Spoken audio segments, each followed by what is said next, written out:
আমাদেরকে তারা মানে এমন ভাবে দেখতে চাইছে এতদিন, আমরা আর তাদের টোপে আর গিলবো না। জোরে বলি ইনশাআল্লাহ, ইনশাআল্লাহ। জোরে বলি ইনশাআল্লাহ, ইনশাআল্লাহ। আমাদেরকে দেখতে চাইছে কেমন করে? মদের দোকান আমরা দেব, হুজুররা দোয়া করে দেবে। আকাম গুকাম করবে, হুজুর দোয়া করবে, সব গুনাহ মাফ হয়ে যাবে। ওরা করবে আকাম কুকাম, আমাদের দোয়ার জন্য রাখছিল না। আমরা ওই সমস্ত চেতনার দিকে আর ফিরবো না। জোরে বলি ইনশাআল্লাহ, ইনশাআল্লাহ। সবাই আমরা একতাবদ্ধ হব। একটা ছোট্ট কথা মনে পড়লো, বহুদিন আগে একটা ছোট্ট ছেলে আমাকে দেখে বারবার তাকায় আছে, আর মনটা খারাপ। 8 থেকে 9 বছর বয়সের বাচ্চা হবে। আমি বললাম, আব্বু তুমি আমার দিকে তাকায় কি দেখো?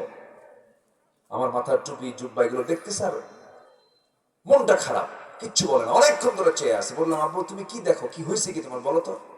ভাবছিলাম হুজুররা ভালো। হুজুররা তো ভালো না কেন? হুজুররা বিয়ে করে আবার বাচ্চাও হয়।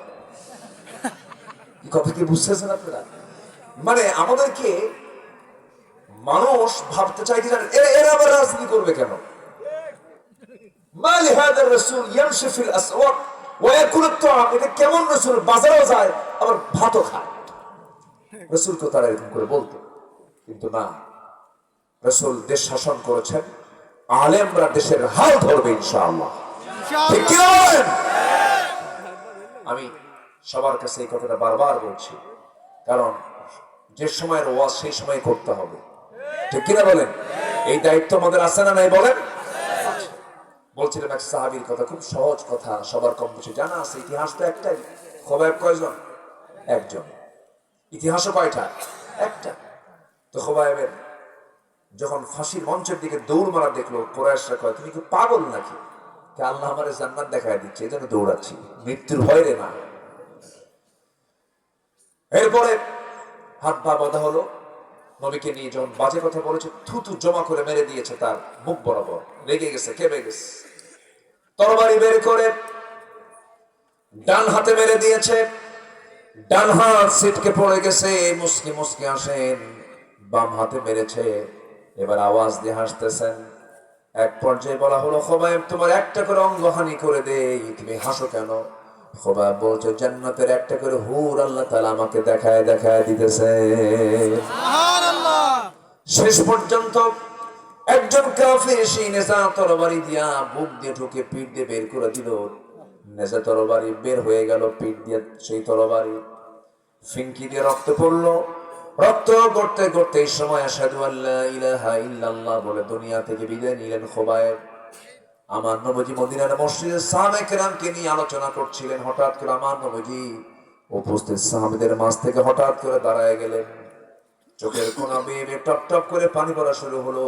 আর রাসূল হাত উঁচু করে বলছেন, সালামুন আলাইকা ইয়া খোবাইব, সালামুন আলাইকা ইয়া খোবাইব। হে খোবাইব তোমাকে সালাম, হে খোবাইব তোমাকে বিদায় সালাম।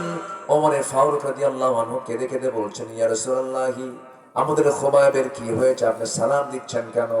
রাসূল বলছেন, ও আমার ওমর, ও আমার সাহাবীরা, আমার খোবাইব দুনিয়াতে নাই। আমি আমার নবুয়তি চোখে দেখতে পেতেছি আমার খোবাইব জান্নাতের পাখি হয়ে জান্নাতের মধ্যে উড়ে বেড়াতেছে। সুবহানাল্লাহ। আমার ভাইরা, ঈমান কি তারা বিকিয়ে দেন নাই? ঈমান কি তারা কখনো বিক্রি করেন না? একজন সাহাবীর কথা মনে হলো। মক্কা মদিনার ঠিক মাঝখান বরাবর তার বাড়ি। ইয়াং টকবকে যুবক, সুন্দর চেহারার অধিকারী। নবীর দাওয়াত পেলেন, কালিমা গ্রহণ করলেন। বাপটা নাই, এতিম ছিলেন, চাচার কাছে মানুষ হয়েছেন। যখন সংবাদ শুনেছে ভাতিজা কালিমা পড়েছে, চাচা খেপে গেছে, রেগে গেছে। বলতেছে, আব্দুল্লাহ শুনলাম তুমি নাকি কালিমা পড়েছো। এবার ভাতিজা বলতেছে, আব্দুল্লাহ বলছেন, চাচা আপনি শুনবেন কেন? দেখেন, আশহাদু আল্লা ইলাহা ইল্লাল্লাহ। এই কথা বলার সঙ্গে সঙ্গে থাপ্পড় মেরে ভাতিজাকে জমিনে ফেলে দিয়ে বলছে, আজকে তোকে মেরেই ফেলবো। আমি তোকে আর কি করতে পারি, তুই কি জানিস নাকি? কি করবেন চাচা বলেন? সমস্ত সম্পত্তিগুলো আমার কওমের লোকদেরকে ডেকে নিয়ে সব তোর কাছ থেকে জোর করে নিয়ে নেব, ব্যাক করে নেব। সঙ্গে সঙ্গে তিনি মুস্কি হাসি মেরে বলছেন, চাচা এই সম্পদ কেন, গোটা দুনিয়া আমার হাতে তুলে দেন, আমি ঈমান কখনো ছাড়বো না। জোরে কোন সুবহানাল্লাহ। মেরে মেরে রক্তাক্ত করে দিল, গায়ের জামা টেনে ছিঁড়ে ফেললো। পরনের লুঙ্গিটা পর্যন্ত খুলে নিয়ে তাকে উলঙ্গ করে ঘর থেকে ঘাড় ধাক্কা দিয়ে বের করে দিয়েছে। তার পাশে কেউ নাই।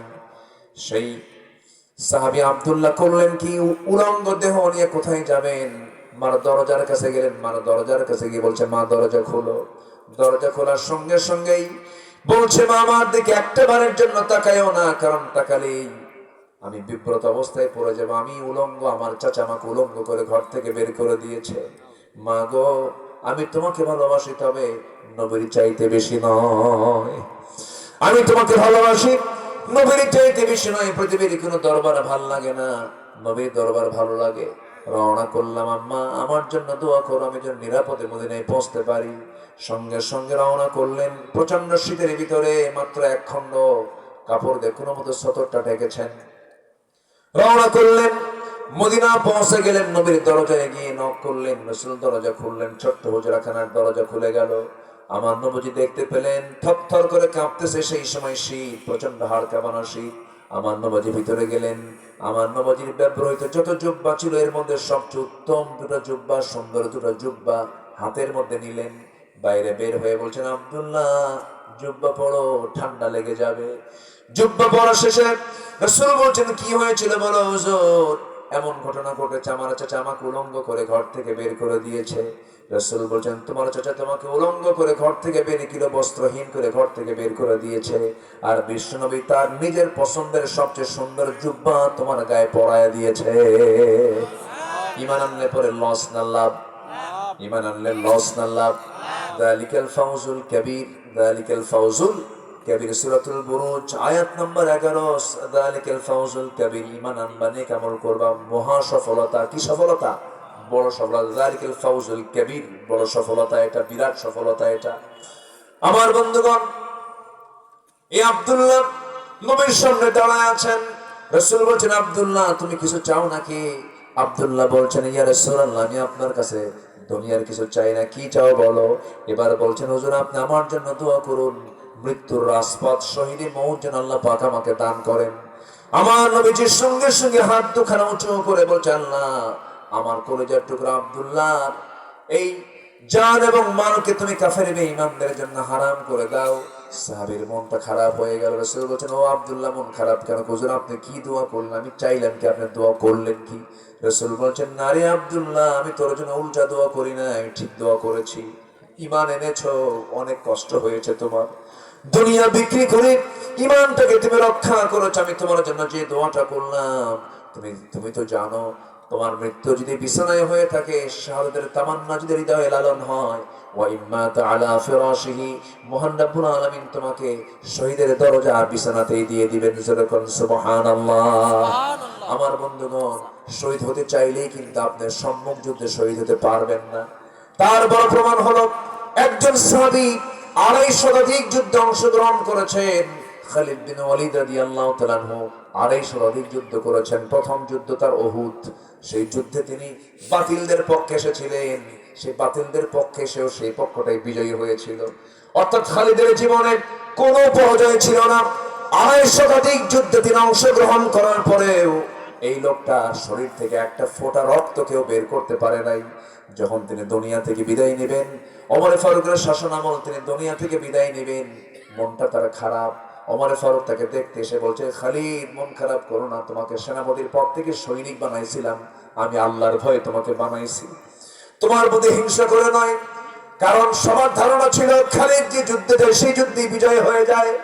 ইমানের একটা গাফলত, ইমানের একটা খলত চলে আসতেছিল, এই জন্য তোমাকে সেনাপতির পদ থেকে সৈনিক বানিয়েছিলাম।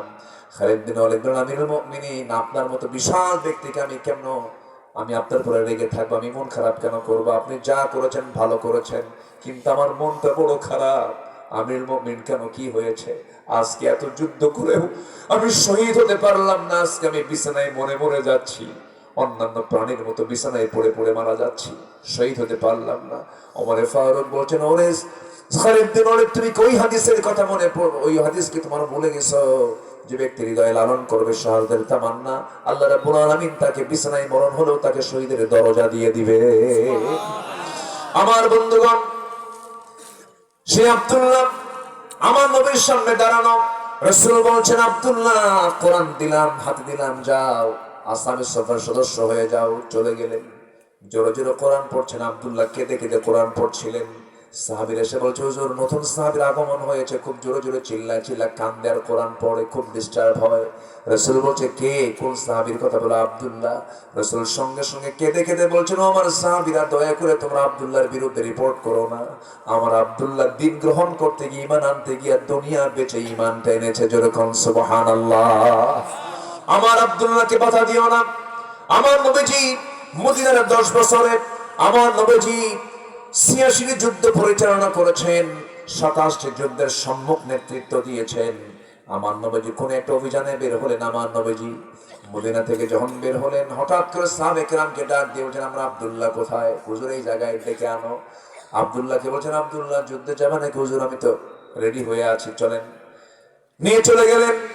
যুদ্ধ শেষে ফেরত আসতেছিলেন। ফেরত আসার সময় হঠাৎ করে নবীর কানে সংবাদ আসলো, হুজুর আব্দুল্লাহ অসুস্থ। আব্দুল্লাহ অসুস্থ। আব্দুল্লাহ প্রচন্ড অসুস্থ। রাসূল বলছেন, ও আমার সাহাবীরা, আমি আব্দুল্লাহকে দারুণ ভালোবাসি, তোমরা আব্দুল্লাহর সেবা করো, যেন সে অসুস্থ না হয়, সে সুস্থ যেন হয়ে ওঠে। 3 দিন পর নিউজ আসলো, ফাইনাল নিউজ, হুজুর আব্দুল্লাহ নাই, আব্দুল্লাহ মারা গেছে। আমার নবীজি বলছেন, ও আমার সাহাবীরা, আমার আব্দুল্লাহর জানাজার আয়োজন করো। আজকে আব্দুল্লাহর জানাজার আয়োজনে কেউ ইমামতির দায়িত্ব পালন করবে না, আমি রাসূল নিজে তার জানাজার দায়িত্ব কাঁধে নিয়ে নিলাম। জানাজা শুরু হয়ে গেল। রাসূল জানাজা পড়ালেন। কেঁদে কেঁদে বলছেন, আমার সাহাবীরা রে, আমার আব্দুল্লাহর কবরটা তোমরা কোথায় খনন করেছো? হুজুর ওই 2 পাহাড়ের ঠিক মাঝখান বরাবর চিপাই করেছি। আমার রাসূল বলছেন, সাহাবীরা রে, আমাকে তোমরা আব্দুল্লাহর কবরের সামনে নিয়ে চলো, আমি যাব। রাসূল হেঁটে হেঁটে কবরের সামনে গিয়ে দাঁড়ালেন। দাঁড়ায়া বলছেন, সাহাবীরা, আজকের এই আব্দুল্লাহর কবরে আমি আজকে কাউকে নামতে দেব না, আমি রাসূল নিজে আব্দুল্লাহর কবরে নামবো। আমার নবীজি কবরের মাটিতে নামলেন। এরপরে বলছেন, আবু বকর আমার ডানে নামো, ওমর আমার বামে নামো। মোট কয়জন নামলেন? 3 জন নামলেন। আমার নবীজি হাত দুখানা গায়ে দিয়ে বলছে, ও আমার সাহাবীরা, আমার কলিজার টুকরা, আমার মজলুম সাহাবী আব্দুল্লাহর লাশটা আমার হাতে তুলে দাও।